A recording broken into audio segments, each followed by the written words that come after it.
Oke, coba kita jujur-jujuran deh. Kalau dengar kata ngatur keuangan, apa sih yang langsung kepikiran? Anggaran yang super ketat, nahan-nahan keinginan, atau malah, wah jadi pelit nih.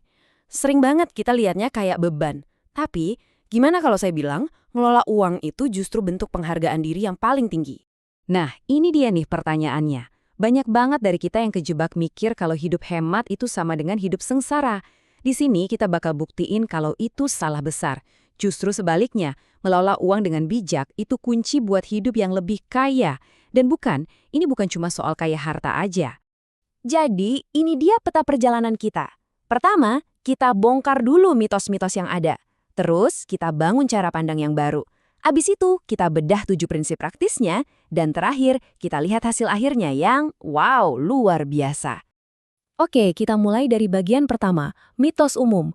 Kita semua pasti pernah ngerasain ini kan? Rasanya uang itu kayak beban berat yang harus kita seret kemana-mana. Bukan alat yang bisa kita pakai buat bikin hidup lebih enak. Nah, disinilah sumber masalahnya.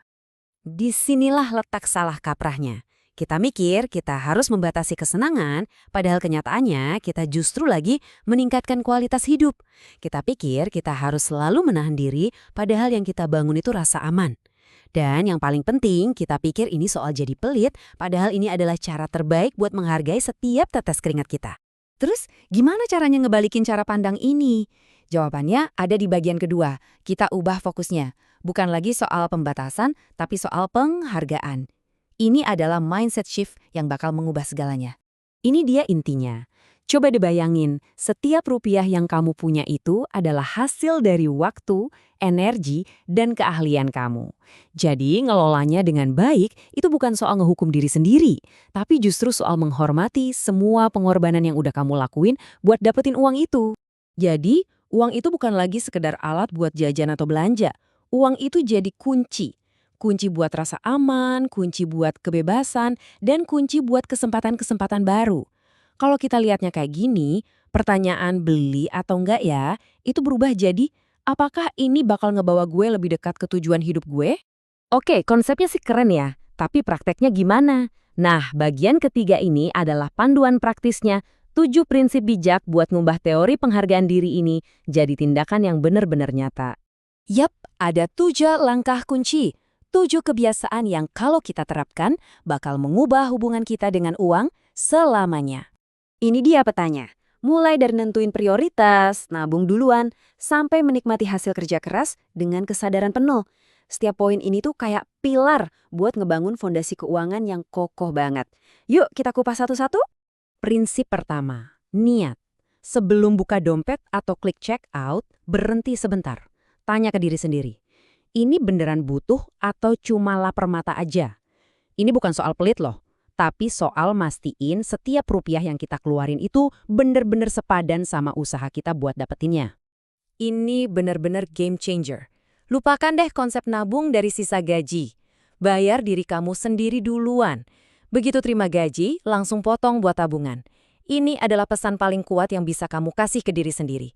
Masa depan gue itu lebih penting dari pengeluaran impulsif hari ini.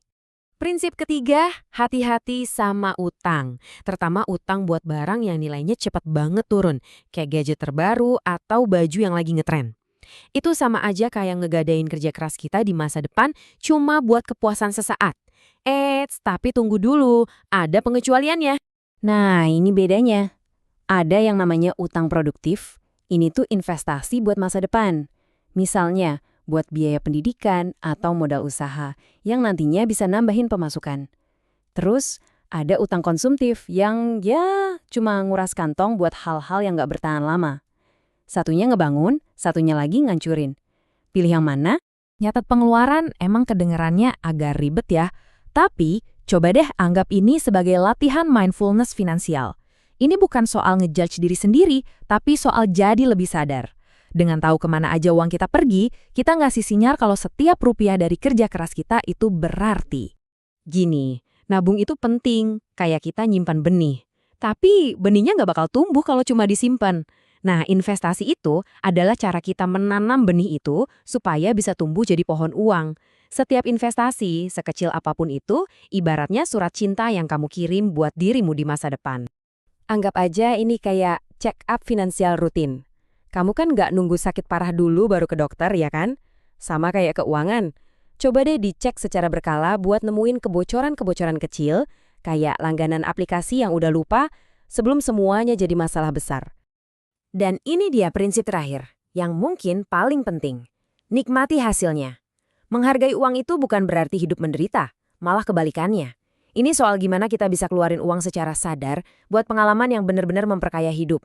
Liburan, ngejalanin hobi, makan enak sama orang tersayang. Bukan buat barang-barang impulsif yang senangnya cuma sebentar.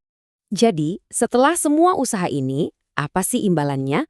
Percaya deh, hasilnya tuh jauh lebih berharga daripada sekadar angka yang lebih besar di rekening. Ini tentang sesuatu yang nggak bisa dibeli. Hadiah utamanya adalah ketenangan. Hidup jadi terasa lebih ringan karena nggak ada lagi beban stres soal uang. Masa depan nggak lagi kelihatan menakutkan, tapi justru penuh harapan. Pada akhirnya, ini bukan soal jadi orang paling kaya, tapi soal punya hidup yang kaya makna dan ketenangan jiwa. Jadi sekarang pertanyaannya buat kamu. Langkah kecil apa yang bakal kamu ambil hari ini juga buat mulai menghargai kerja kerasmu? Nggak perlu langsung rombak semuanya. Mungkin cuma dengan mulai nyatat pengeluaran hari ini, atau transfer 50.000 ke rekening tabungan. Mulai aja dari yang paling gampang, karena setiap langkah kecil itu adalah cara kamu bilang ke diri sendiri, gue berharga.